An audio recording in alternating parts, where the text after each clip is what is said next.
Дзяржаўны каталог музейнага фонду Рэспублікі Беларусь перайшоў у распараджэнне Народнага антыкрызіснага ўпраўлення і музея Вольнай Беларусі.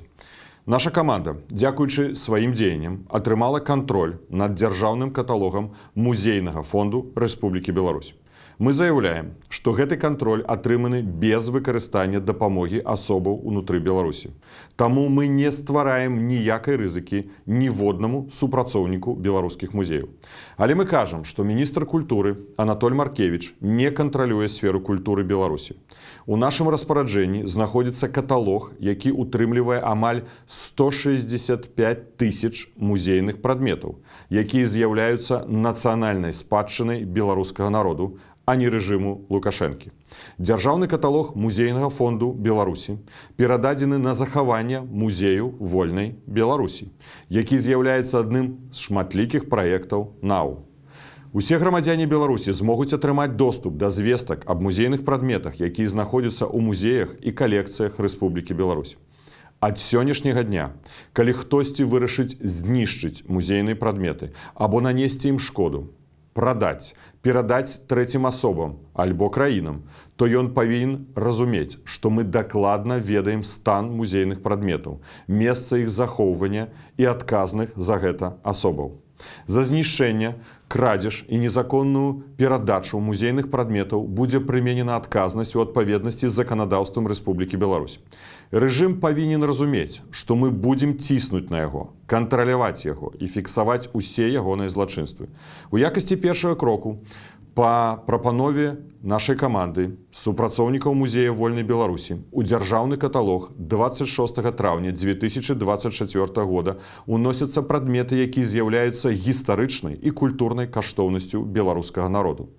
Гэта значыць бел-чырвона-белы сцяг з імёнамі палітзняволеных беларусаў, аўтарка Марыя Грыц, сукенка БЧБ нявесты, аўтарка Інна Зайцева, вопратка беларускага героя і добраахвотніка палка Каліноўскага Васіля Атама Грудавіка, які загінуў у 2022 годзе у барацьбе за вызваленне Украіны і за незалежную Беларусь. Вопратка беларускай палітвязанкі Юліі Марчанка Юніцкай. Протакол аб выніках галасавання па выбарах прэзідэнта Рэспублікі Беларусь выбарчай камісіі нумар 35 горада Ліда, у якім зафіксавана абсалютная перамога Святланы Ціханаўскай на выбарах прэзідэнта Беларусі ў 2020 годзе. Шыльда «Сквер Вольнай Беларусі».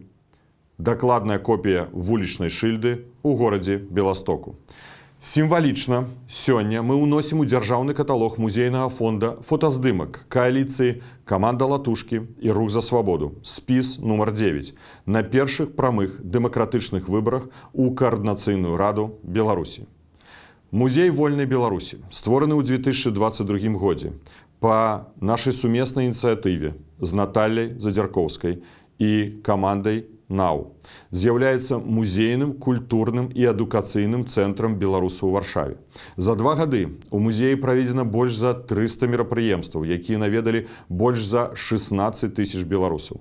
Музей Вольнай Беларусі стварае музейную калекцыю, прысвечаную змаганню беларускага народа за незалежнасць, свабоду і дэмакратыю. Прадметы, якія мы ўнеслі сёння ў музейны фонд Беларусі, з'яўляюцца гістарычнай праўдай і нашай нацыянальнай спадчынай, на якой мы будзем будаваць будучыню краіны. У сваім жыцці, як міністру культуры Беларусі, для мяне быў гонар адкрываць многія музеі ў краіне, спрыяць папаўненню іх калекцый, стварэнню новых экспазіцый. Сярод іх мне асабліва хочацца вылучыць музей Васіля Быкова у Ждановічах, філіал Дзяржаўнага літаратурнага музея Рэспублікі Беларусь. Новыя мультымедыйныя экспазіцыі Дзяржаўнага літаратурнага музея Янкі Купалы. Адказваць за рэстаўрацыю і адкрываць музеі, якія належаць сусветнай спадчыне ЮНЕСКО, Нясвіжскі палац і Мірскі замак. Ініцыяваць стварэнне музея выбітнага музыкі Часлава Немна і многіх іншых. Але асаблівым для мяне будзе і музей Вольнай Беларусі, які сёння знаходзіцца ў Варшаве. Перакананы, што ён абавязкова будзе адкрыты пасля нашага вяртання ў вольную ад рэжыму Беларусь. Хацеў бы, каб ён адкрыўся ў палацы, дзе сёння засядае ўзурпатар. Як палітык, як беларус, я буду працаваць над гэтым і буду змагацца. Шаноўныя супрацоўнікі музею ў Беларусі, ведаю, што вы сумленныя і працавітыя людзі, для якіх спадчына не пусты гук, а сапраўдная каштоўнасць. Праца кожнага з вас спатрэбіцца ў новай Беларусі. Жыве Беларусь!